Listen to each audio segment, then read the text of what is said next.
J'ai fait un test ADN pour m'amuser, mais l'entreprise m'a appelé le lendemain. Ils souhaitaient dire qu'ils devaient vérifier en personne. J'ai demandé pourquoi. Ils ont dit que mon ADN correspondait à une affaire d'enfant disparu de 1993. J'ai commencé à pleurer. Tu n'étais jamais censé le découvrir. Tu n'as pas été adopté. Nous t'avons trouvé. Tu as été laissé dans notre allée avec un mot qui disait « Run ». Avant de commencer l'histoire, n'oubliez pas d'aimer et de vous abonner à la chaîne pour voir plus d'histoires comme celle-ci. Je pensais que ce serait amusant. Tout a commencé par une plaisanterie pour mon anniversaire de la part de mon jeune frère, Miles.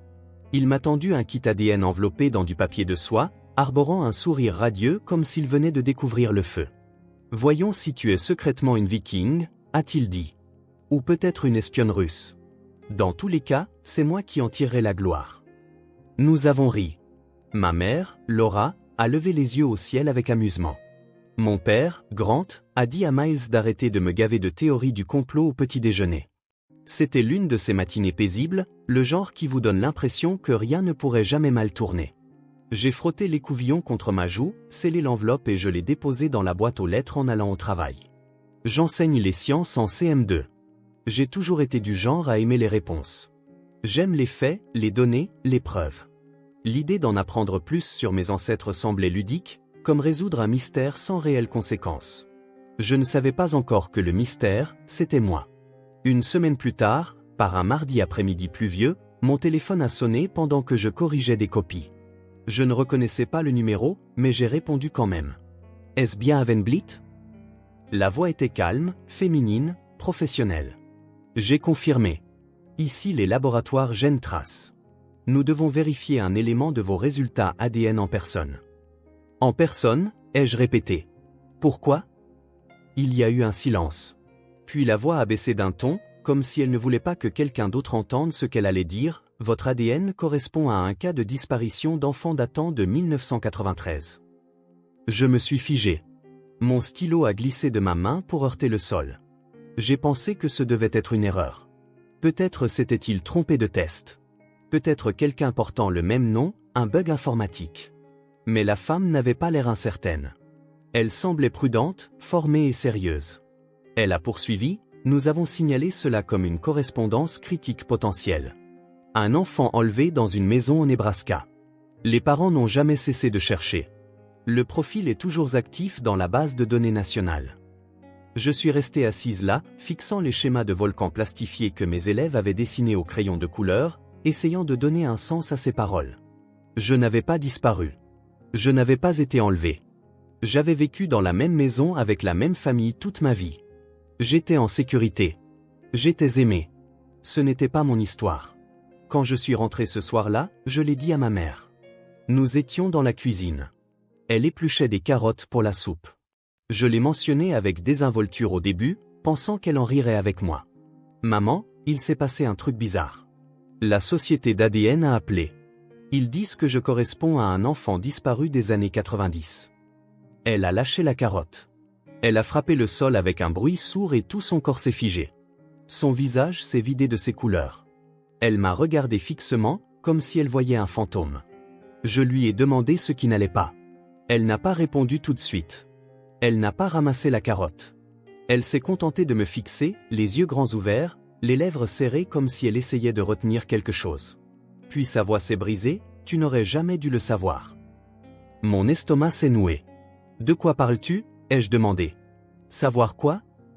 Elle a pris appui sur le comptoir pour se stabiliser. Ses mains tremblaient. Elle paraissait si petite à ce moment-là, si fragile, comme si le poids de ce qu'elle portait était enfin devenu trop lourd. Tu n'as pas été adopté, a-t-elle chuchoté. Nous ne sommes pas passés par une agence. Il n'y a pas eu de papier, pas de tribunal, pas de dossier. Je l'ai regardé fixement. Alors quoi ? Qu'est-ce que ça veut dire ? Ses yeux se sont remplis de larmes. Elle me regardait comme si elle essayait de mémoriser mon visage. Nous t'avons trouvé, a-t-elle dit. C'est là que j'ai arrêté de respirer. Vous m'avez trouvé ? Où ça ? Elle n'a pas scié. Sa voix s'est brisée à nouveau. On t'a déposé dans notre allée au milieu de la nuit, enveloppé dans une couverture. Tu avais 6 mois. Et il y avait un mot. Il ne disait qu'un seul mot. Elle a pris une inspiration qui semblait lui faire mal. Flea. Je m'appelle Avenblit. J'ai 29 ans. Je vis à Loveland, au Colorado, dans une maison de 2 chambres avec un jardin rempli de fleurs sauvages et un chien de refuge un peu ébouriffé nommé Clové. J'ai la même meilleure amie depuis le collège. Je fais du pain à la banane le dimanche et j'enseigne les sciences en CM2 à l'école primaire Lincoln. Ma vie est simple, mais elle est bien remplie.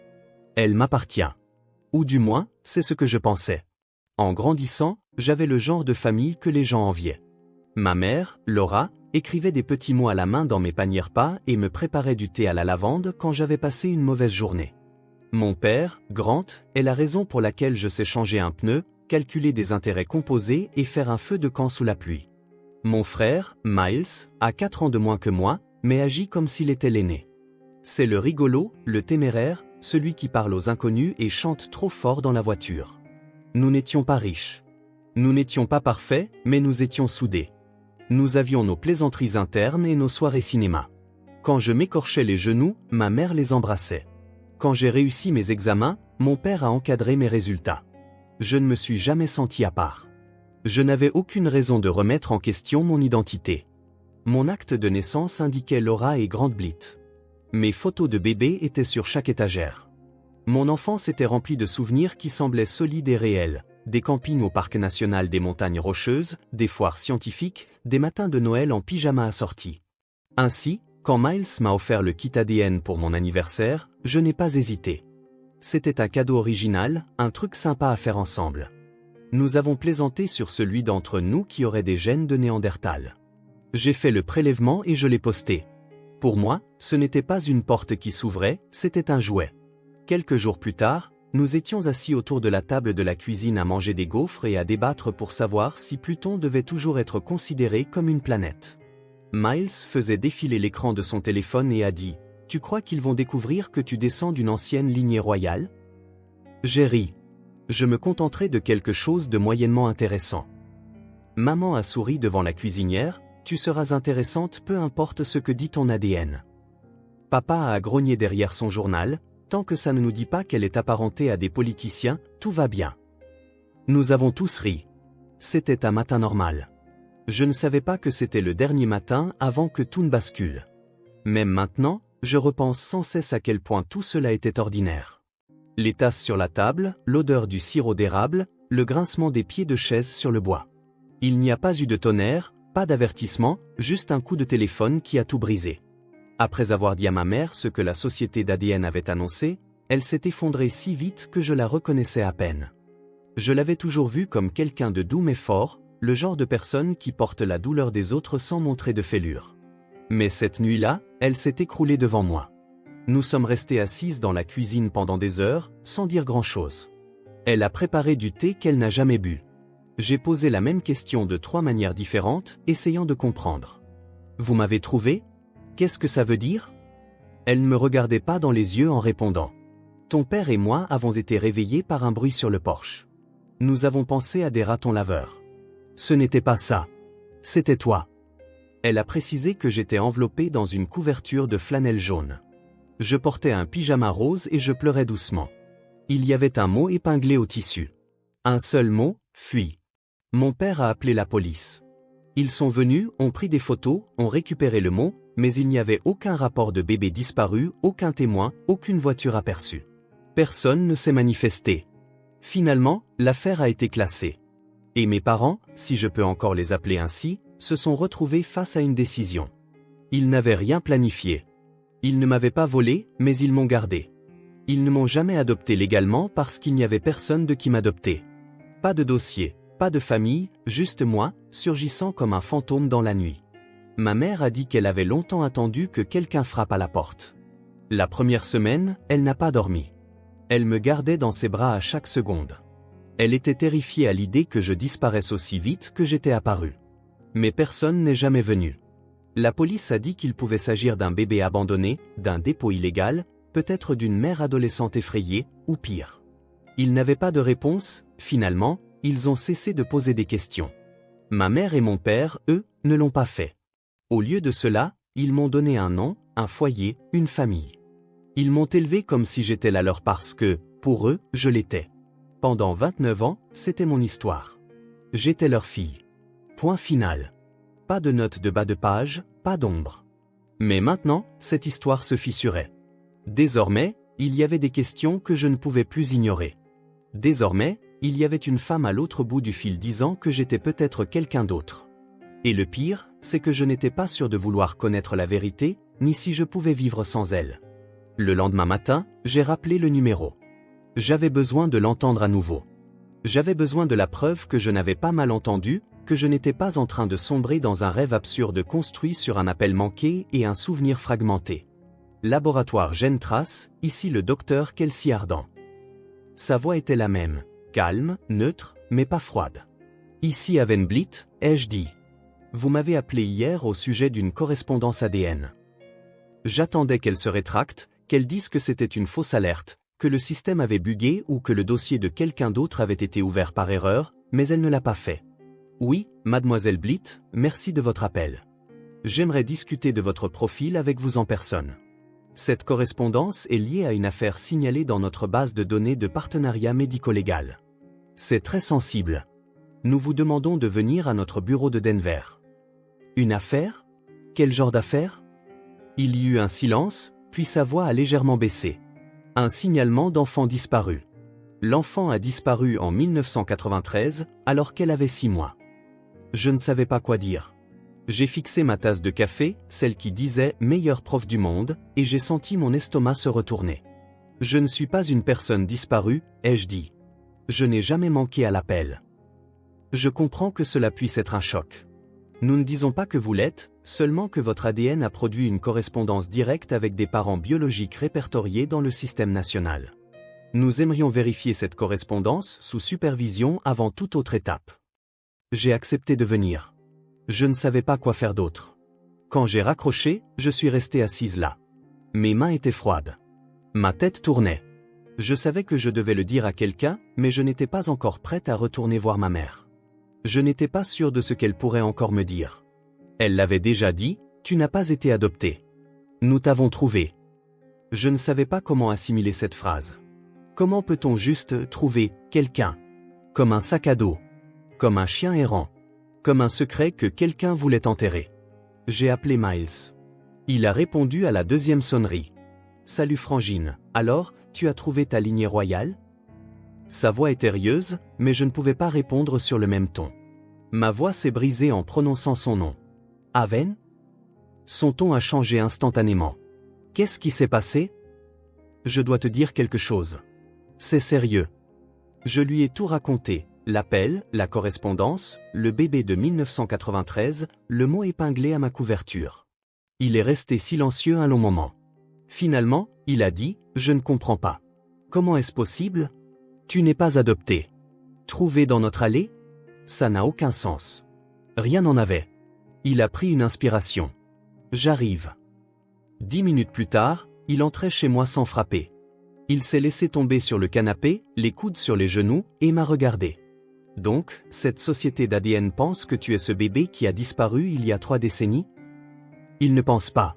Ils disent que mon ADN est une correspondance directe avec les parents. Et maman a confirmé que je n'avais pas été adopté. Elle a dit qu'ils m'avaient trouvé, qu'ils avaient appelé la police. Mais quand personne ne s'est manifesté, ils m'ont gardé. Il n'a rien dit. Sa mâchoire s'est contractée. Alors, on fait quoi maintenant? A-t-il demandé. J'ai un rendez-vous à Denver. Ils veulent vérifier la correspondance. Il a hoché la tête lentement. Tu n'y vas pas seul. Je m'attendais à ce qu'il argumente, qu'il panique, qu'il me dise de ne pas y aller, mais il attrapait déjà sa veste. Nous avons pris la route le lendemain matin. Le silence entre nous était épais, mais pas tendu. On aurait dit que nous essayions tous les deux de nous accrocher à la version de la vie que nous connaissions avant qu'elle ne s'échappe complètement. Le bâtiment de GenTrace ressemblait plus à une banque qu'à un laboratoire, moderne, avec des murs de verre, clinique. Le docteur Ardan nous a accueillis dans le hall. Elle avait la quarantaine, peut-être le début de la cinquantaine. Ses cheveux étaient tirés en arrière. Ses mains étaient immobiles. Elle parlait avec la précision de quelqu'un qui a déjà annoncé des nouvelles dévastatrices. Nous l'avons suivie dans une petite pièce avec 2 chaises, un moniteur et un dossier sur la table. Elle a tout expliqué clairement. En 1993, un nourrisson nommé Aria Fenwick a été enlevé de sa maison à Lincoln, au Nebraska. Il n'y avait aucun signe d'effraction, aucune demande de rançon. Ses parents n'ont jamais cessé de chercher.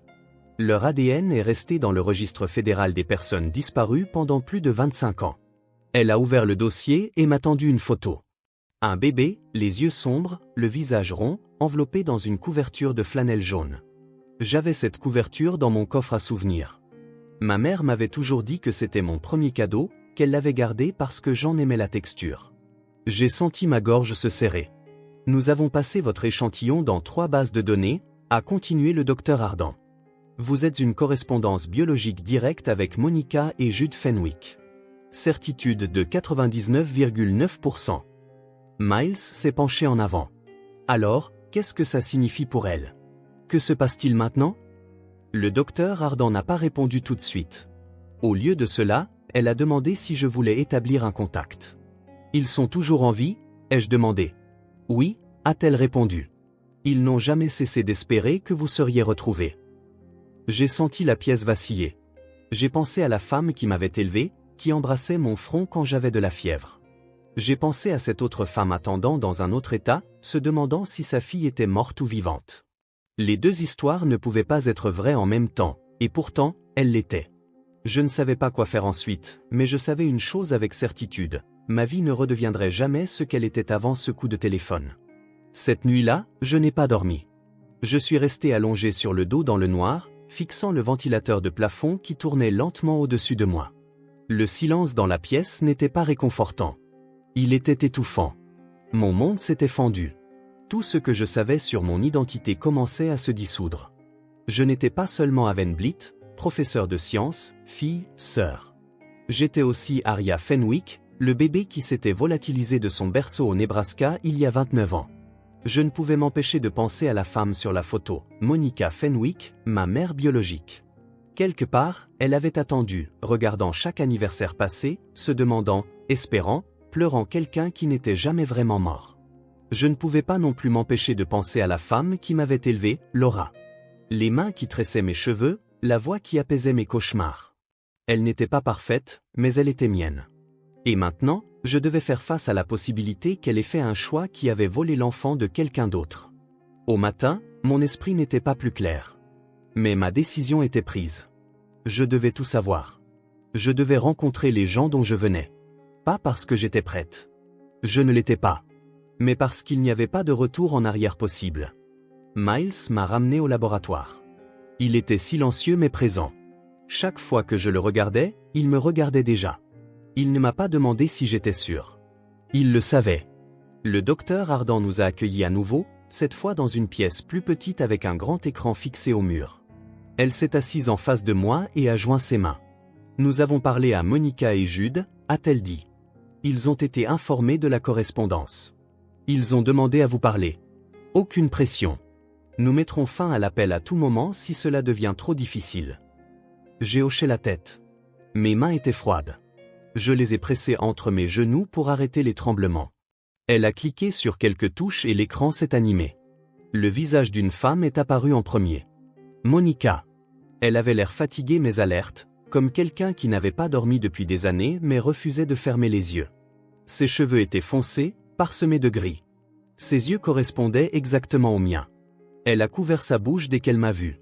Ses épaules ont tremblé, et elle a chuchoté quelque chose que je n'ai pas pu entendre. Puis un homme est apparu derrière elle. Jude. Sa mâchoire s'est contractée comme celle de Miles. Ses yeux étaient rouges, mais il ne pleurait pas. Il regardait fixement, figé, comme s'il avait peur de scier. Aucun d'eux n'a parlé tout de suite. Moi non plus. Puis Monica s'est penchée plus près, presque comme si elle essayait de toucher l'écran. Tes yeux, a-t-elle dit doucement. Ils n'ont pas changé. J'ai ouvert la bouche pour parler, mais rien n'est sorti. Je ne savais pas si j'avais l'impression de flotter ou de me noyer. Le docteur Ardan a guidé la conversation avec douceur. Aven, voici Monica et Jude Fenwick. Ce sont vos parents biologiques. Monica a essuyé ses yeux et a souri malgré ses mains tremblantes. Tu n'as rien à dire. Je voulais juste te voir. J'ai imaginé ce moment pendant si longtemps. Et tu ressembles trait pour trait à ta grand-mère. Elle était magnifique, elle aussi. Jude a enfin pris la parole. Sa voix était calme mais ferme. Nous ne voulons rien te prendre. Nous voulons juste savoir que tu es en sécurité, que tu es heureuse.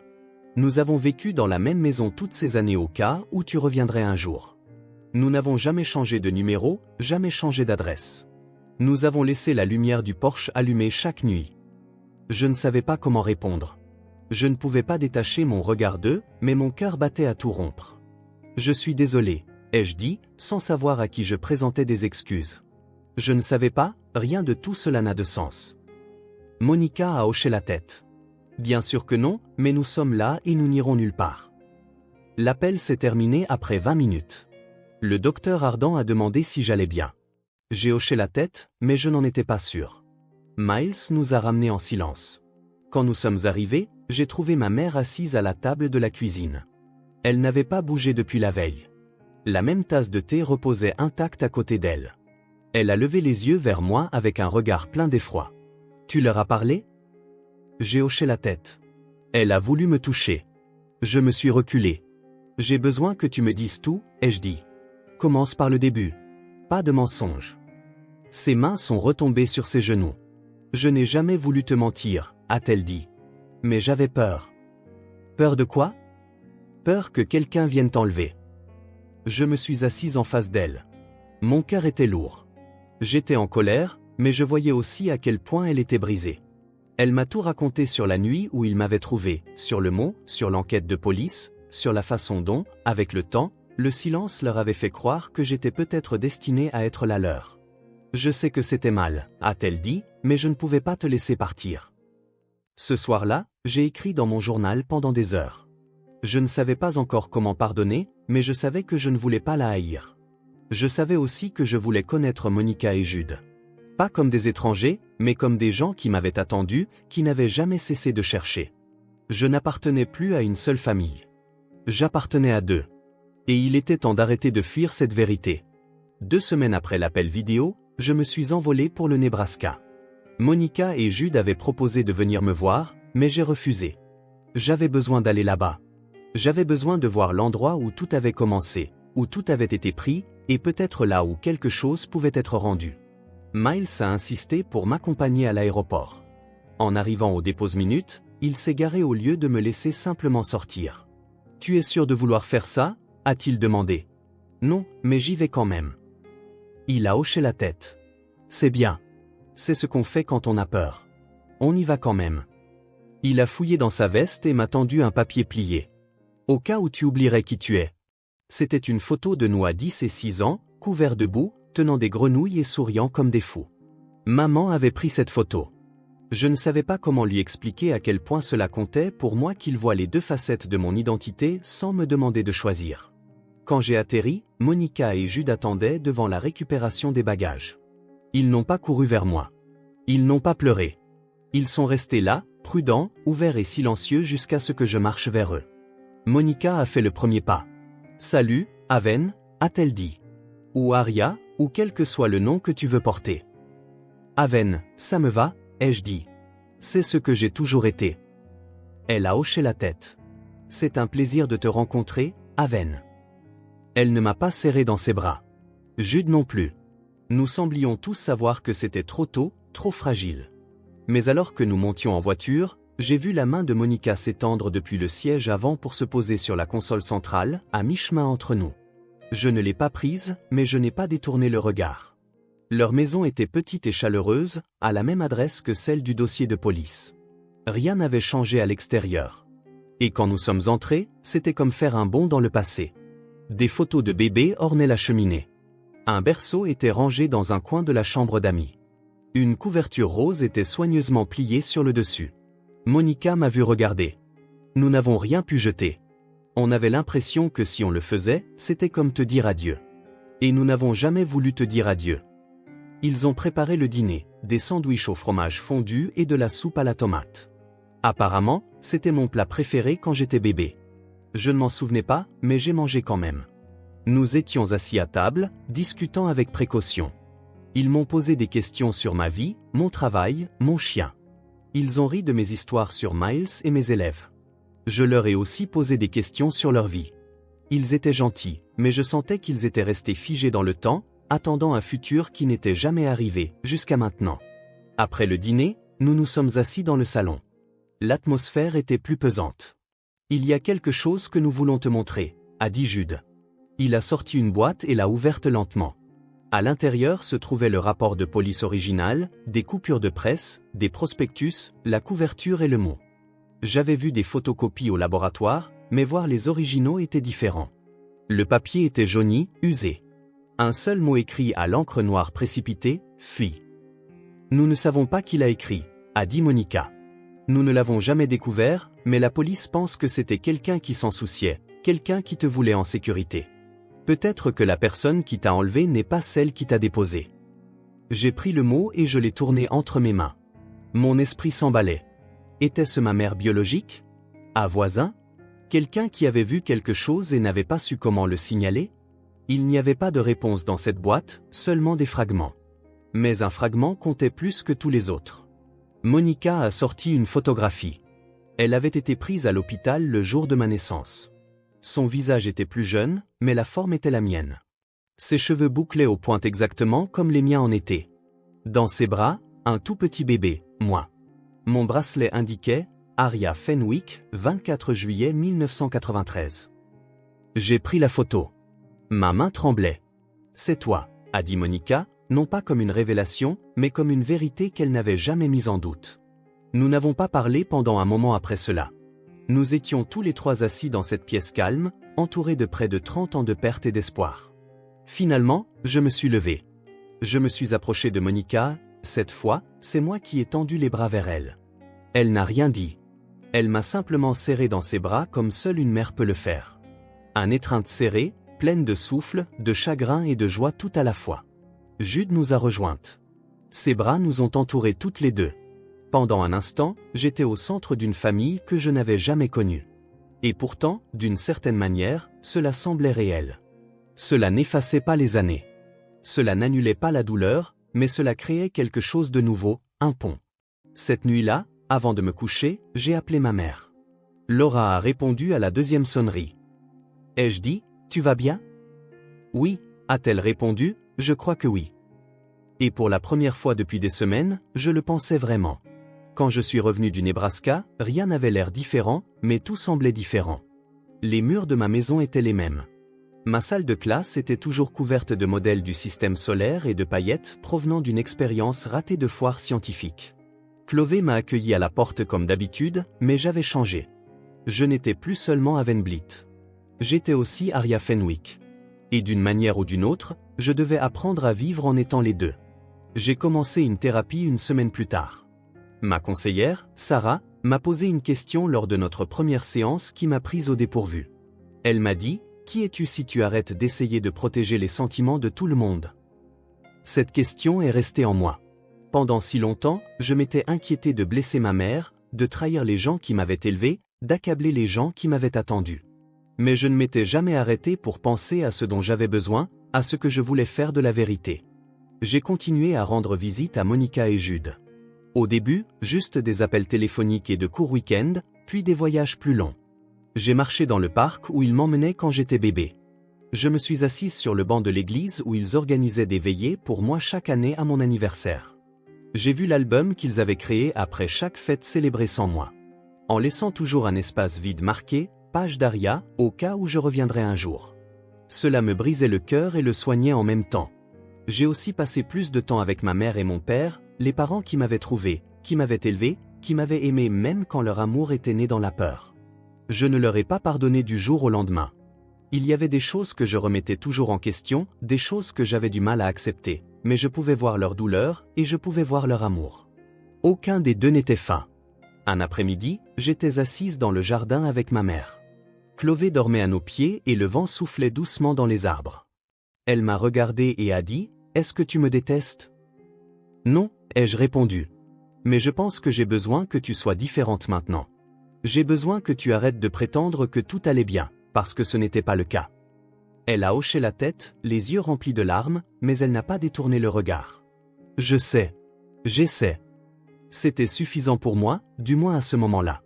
Miles est resté mon pilier. Quand les choses semblaient trop lourdes, il me rappelait qui j'étais avant tout cela.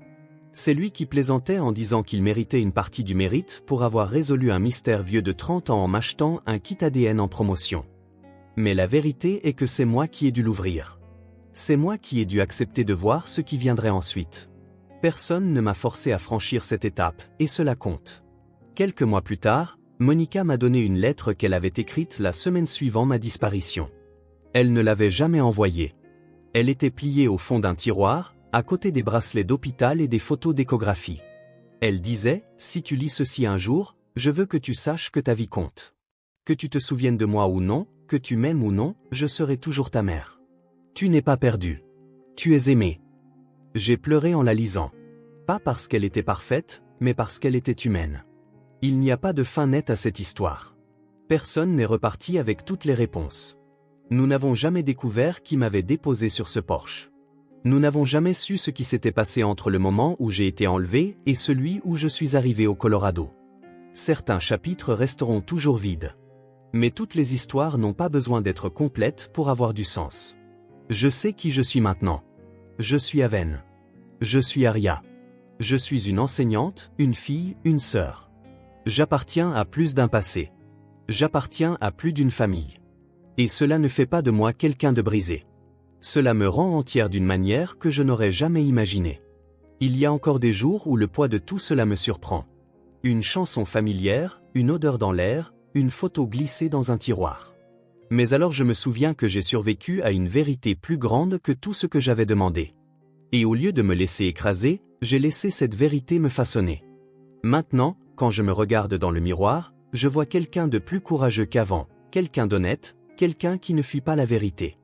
Et quand mes élèves demandent d'où je viens, je souris et je dis, c'est une longue histoire, mais c'est une belle histoire. Parce qu'elle l'est.